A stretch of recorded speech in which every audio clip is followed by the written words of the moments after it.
If you're interested in having your students create their own podcasts, then you are in the right place. This is the Student Podcasting 101 session as part of the 2022 SPARCC EdTech Conference.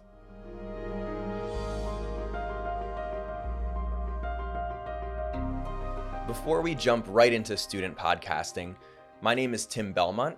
I'm a high school English teacher and an educational technology specialist based in New Jersey.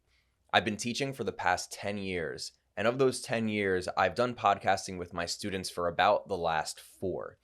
So this is something that I'm quite passionate about, both in my capacity as an English teacher and also as an EdTech specialist, because I love sharing these ideas with other teachers and staff members in my district.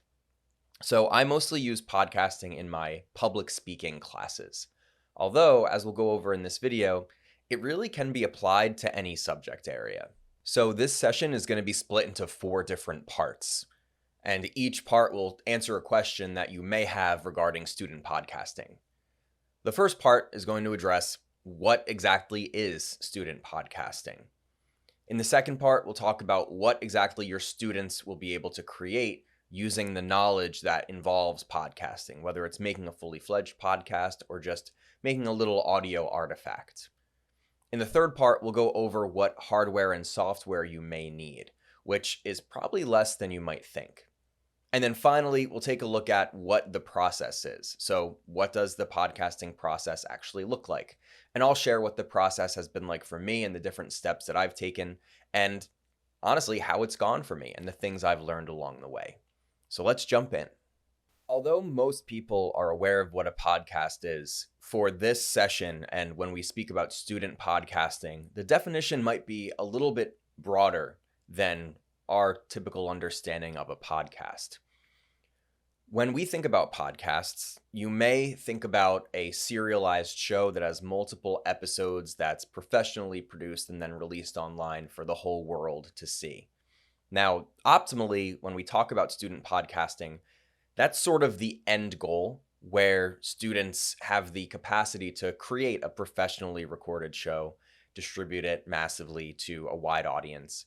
But that's not necessarily where students will start off when we get into student podcasting. As a part of this, let's include just audio recorded projects as well. So doesn't have to be multiple episodes, doesn't have to have a guest, doesn't have to be an hour long. Even just a short recorded artifact that a student makes in class, let's consider that a podcast for the sake of this session. And also, again, as I mentioned, those can be stepping stones to longer projects in the future. So for the purposes of this video, let's refer to podcasting as an audio-based method of expressing creativity and understanding in the classroom. And we'll get more into how students can do that in a minute, but I want to put up front that jumping into student podcasting isn't super complicated. You don't have to have all of these different tools and things set up so that students can record something and send it out to the internet. You can start small and work your way up from there. So with this broader definition, what exactly can our students create with this podcasting knowledge? So let's look at a couple different examples of different projects that can apply to different age groups and different disciplines as well. Specifically, we're going to look at 3 different examples. Let's start with something pretty basic.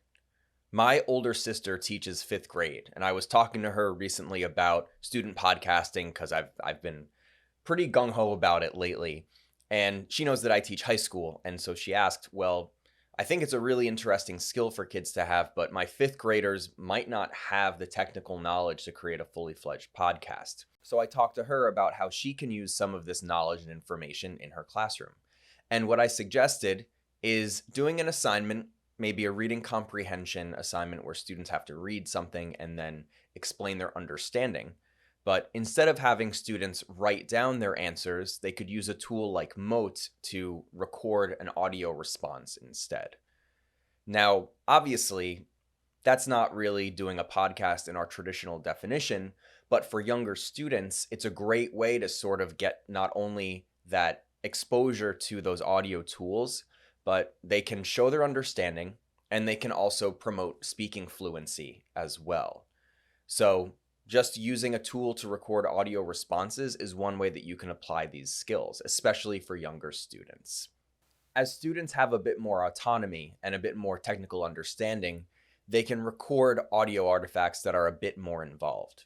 For example, at the middle school level, maybe you teach history and you have just completed a unit on a historic figure, and you want your students to demonstrate that they understand the importance that this person had on history. Instead of having them do something like write a book report, which, by the way, I teach English, so I appreciate and like writing, but it's always nice to mix it up and have different avenues for students to show their understanding. Maybe you have your students record a podcast interview with a historic figure. Maybe you have one student act as the interviewer and posing questions, and then someone else stands in as that historic figure to provide information. And then you have a way that students show that they understand the significance of this figure, but they also are showing technical knowledge and expressing it in a bit of a more creative way. It also makes it a bit more accessible for other people to see the product when you have it as audio. The third example I'll give is how I use podcasting in my advanced public speaking class. So in advanced public speaking, I'm trying to reinforce speaking skills and then also give students real world skills that they can use as they head off into the future when they graduate high school. So most of the students in that class are upperclassmen. And so what I have them do is we have an ongoing assignment where they have to make at least 2 podcast episodes on any topic that they choose.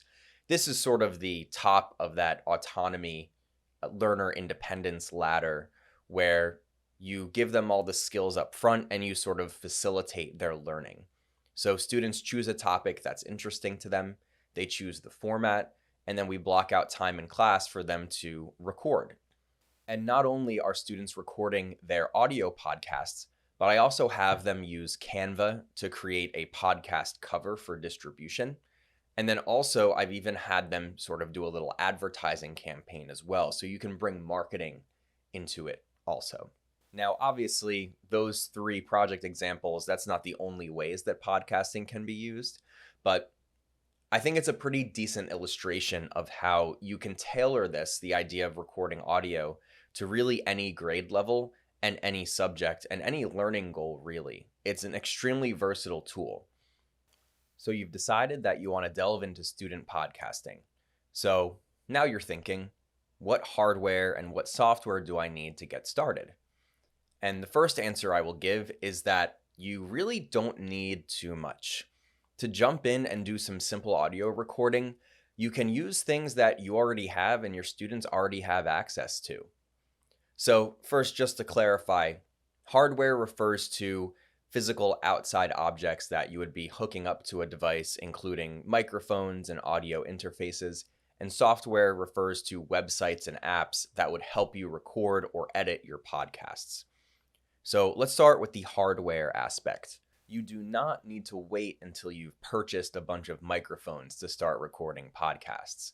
Luckily, nowadays, many schools and districts have a one-to-one technology initiative where students have a device, and chances are that device has a microphone in it.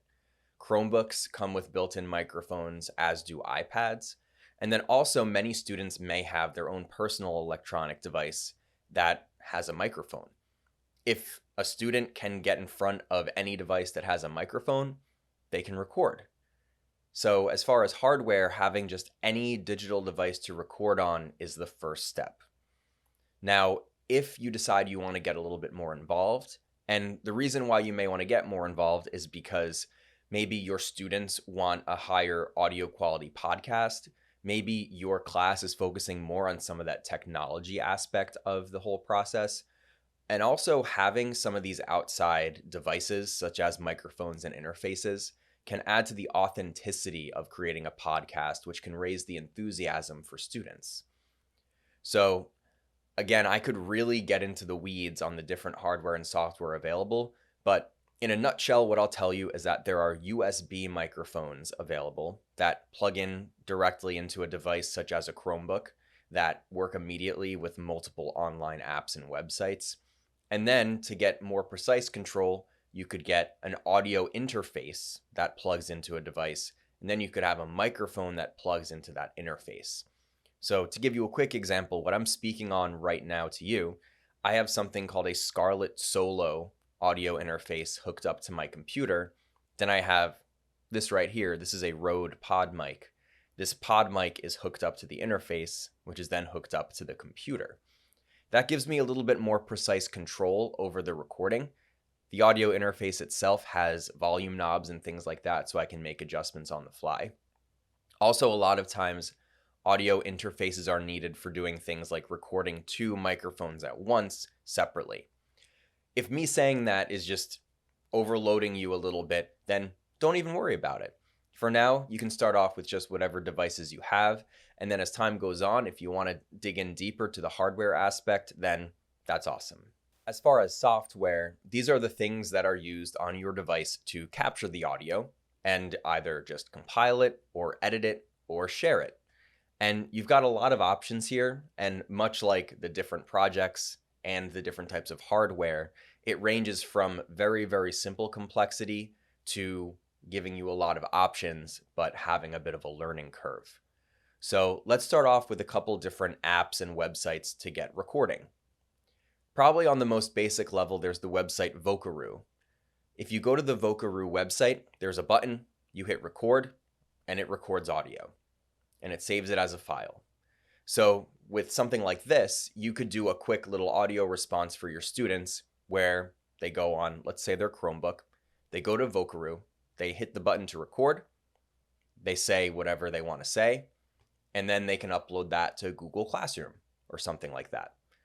No outside hardware needed, no editing needed, just recording audio and uploading it. Then there are a couple of other sites that are used for what many refer to as micro podcasting, which is sort of a stepping stone to making larger audio recordings. These would be shorter audio recordings that have some editing capability, but it's a good way to sort of work up to recording longer audio. And the two tools that I recommend for that is Microsoft Flip, formerly known as Flipgrid, and also Mote, which I mentioned earlier in the video. With Flip, you can have a topic where students are recording themselves and sharing, and it can sort of help give some comfort, not only with them recording, but also sharing with the class. And then also Mote is great because it can be integrated into something like Google Docs, so students can sort of share on that as well. So that adds that sharing aspect. As we're getting a little bit more advanced, the sort of final step in software would be known as a DAW or DAW. DAW stands for Digital Audio Workstation. And these are apps and websites that allow students and anybody really to record multi-track audio, to edit, and many other capabilities as well. The advantage of using a DAW is that the capabilities are really endless and you have a lot of freedom with them.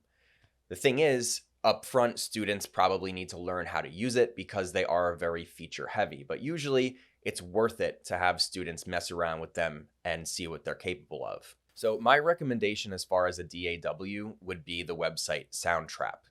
I personally use Soundtrap in my classes when students are recording podcasts, and it is 100% browser-based. So students do not have to download anything, and it works on most devices, but it works especially well on Chromebooks, which are fairly common. With Soundtrap, not only can students record multi-track audio, they can also collaborate and they can work together on different devices. So this was absolutely clutch during remote learning, but even now during class, students can be on their own devices and they can be editing and sort of discussing and collaborating, making projects together. Soundtrap offers a free 30-day trial for educators, so I highly recommend checking that out. Now, depending on what device you have, you may already have access to an app such as GarageBand on iPads and Macs. And GarageBand is also a DAW, where students can do multi-track recording. Another popular option is Audacity, which is free, but requires installation on devices. There are definitely other options for recording audio as far as software is concerned, and one of my recommendations is to ask your students if they know of any. I know that when I was doing my podcasting assignment with my students, I had some students who had full gaming, streaming setups at home who had been using things like Ableton and Pro Tools to record, and I let them use that. So a lot of times they can sort of take the wheel and use what they're comfortable with already. The last category of software that I'm going to go over are your different options for sharing podcasts. Now, when you get to the end of recording your podcasts in your class, you want to decide how are you going to share these. Whether you're just doing a quick audio clip or your students have recorded a full show, sharing is important. Ultimately, the end goal when your students make these recordings is they want to be shared with someone. But talk to your students about how comfortable they feel.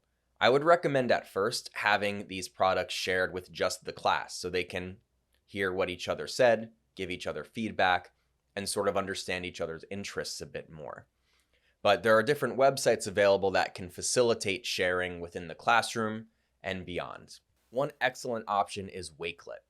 Wakelet allows you to make a collection of different items on the internet, and it's extremely versatile and it can be used for many different things, but it works very well for audio.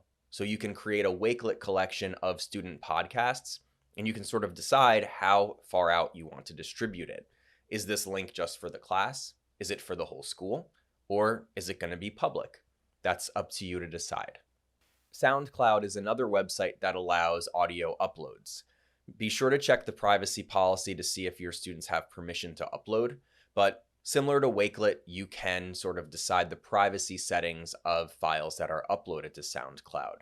So students can upload their projects there, and then you can do what you wish with those links. If your students feel ready to share their podcast with the whole world, Anchor is a service provided by Spotify that will distribute podcasts all over the world. By uploading a podcast to Anchor, it will be available on Spotify for anybody to listen to, and then you can also select other services for it to be distributed on. Keep in mind that in order to use Anchor, students need to be 18 or over unless they have a consent form filled out. So if you have students who are younger than 18 and they want their podcast distributed on Anchor, they're going to have something signed by a parent or guardian. Again, that's just the starting point with hardware and software. If you go check out those options, it may lead you to some other options that fit your situation a bit better. So, what does this process of creating a podcast actually look like in the classroom? I'm going to go over the process that I followed when my students made a fully fledged podcast. And as I go through this, you can think about which parts of this you would want to use in your own classroom. So if you are taking a more simplified approach to making a podcast, you may want to just take parts of this and not go through every step. But either way, for me, each of these steps was very, very important in coming to a cohesive product at the end of the process. So I really went through 4 different steps. We started with planning, then there was recording, followed by editing, and finally publishing. The planning step was so important when we did our podcasts. For me, I gave students a survey on what their interests were and what aspects of creating a podcast they found most interesting, which I then shared with the class. That way, students were allowed to collaborate and they could see what interests other students had and what aspects of the project they would be most interested in. Next, I gave them planning documents to help them plan out their projects. They could write down what topic they were thinking, come up with a basic structure, think about what audio, sound effects, music they would want to include, which honestly, that could be a whole other video, but they decided how they wanted to structure their podcasts before they recorded even a single word. We also had to figure out the logistics of when and where they were going to record for the next step, whether we had to book the media center with rooms where there wasn't a lot of echo, or if they decided they wanted to do it at home, where in their house would they do it? Or would they go to the library? How long would it take? What equipment would they need? So all of that up front was really, really important for having this process run smoothly. Next was recording. When surveyed, most of my students found the recording step in the process the most enjoyable because they got to sit down in front of a device or in front of a microphone and just express how they were feeling. And some students, it was them with their Chromebook and a microphone in a room, just giving information about a topic that they were interested in. For others, we set up 2 mics and they conducted interviews. But As mentioned previously, it did take quite a bit of planning to make sure that students had the opportunity to record in a setting that made sense for them. We also went over things such as checking the levels for the recording, making sure that the room sounded okay, which there are a couple different resources on the document that is being shared with this session that goes over how to soundproof a room and also how to do things like check levels. After recording came the editing step. This was a step that going into it, many students thought it was sort of a throwaway thing. We're just going to touch it up. It shouldn't take too long. But when we got to this step, it ended up taking pretty long, longer than the recording step. And it was partially because there was a bit of a learning curve using the tools to edit, but then also students really wanted to polish their products, doing things such as removing breaths or removing pauses, doing things like noise reduction, adding music, adding sound effects. And so this is a step that is extremely rewarding for students, but also can take some time to teach how to use the tools in order to effectively edit the podcasts. So again, we had to sort of get time set up for students to have their devices and to edit the things that they've recorded so far. After editing was publishing. We did 2 podcasts this past year. And the first one, our publishing process, was taking all of our audio and putting them on a Google site to share with the class. For the second podcast, it was a bit more involved because we wanted to spread it a bit further. So we looked at Anchor and decided how we were going to distribute our podcasts that way. But it was a group effort. It was not something where I just took the reins and published everything. We decided as a class, how will we share this? What's the cover of your podcast going to look like? And then how will people see these products? Before this video wraps up, I want to share with you 2 excerpts from student podcasts that were submitted a couple of years ago in my advanced public speaking class.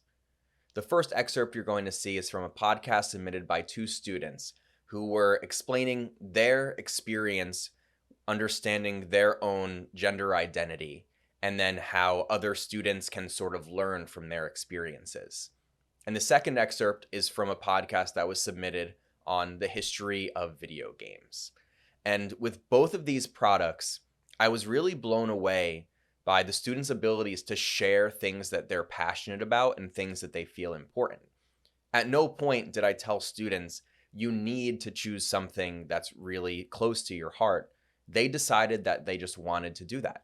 Both of these podcasts were compiled using Soundtrap, and then the visuals were created using a website called Wave. Be yourself. Tell whoever you need to tell, even if it's like a cousin or a grandma, whatever you need to do. Yeah, you brother, should tell sister. somebody. Yeah. So yeah, tell someone. Your close friend. Your best friend. Tell your best Your friend. best friend, a crossing guard that you see every day. A crossing guard. Yep. Like literally anyone. Time has changed. Facts. And that's nice. I like that. Yeah. Like literally there's so many people in the world that like just because you're living in Jersey doesn't mean that you have to like be friends with just the people here. Like there's so many gay people, transgender people, like everywhere around the world. And social media can really branch out in that way for you to find like, you know, your type of people and people that accept you and you accept them, like your own little community, you feel me? So exactly. First thing we're going to start off is with Mario, because that's like one of the most influential games in general. Everyone knows about it. It's literally the thing that saved video games in general. So, you know, there's not much you could say about it. It was, most games at the time, they weren't very interesting. The video game industry was crashing, and it was going to go down under until Nintendo really came in with the NES and Super Mario. I mean, one thing that a lot of people don't really talk about it is the graphical advancement. Atari 2600 games were really ugly. They didn't really have that much detail, but then Mario came out with all these vibrant colors. The skies looked pretty realistic for the time. Very smooth animations on most sprites and stuff. Basically created the platforming genre as we know it today. We have only begun to scratch the surface of student podcasting with this video. Check out the list of outside resources for the next steps, and you can see how this journey will go for you. I hope that through this video, there are aspects and information that you can bring into your own classroom and sort of raise you and your students' curiosity on creating podcasts. If you have any questions, if there was anything that I mentioned that you maybe want to chat about or you want to get some elaboration on, feel free to reach out to me on Twitter. I'd be happy to connect there. Thank you for watching, and happy podcasting.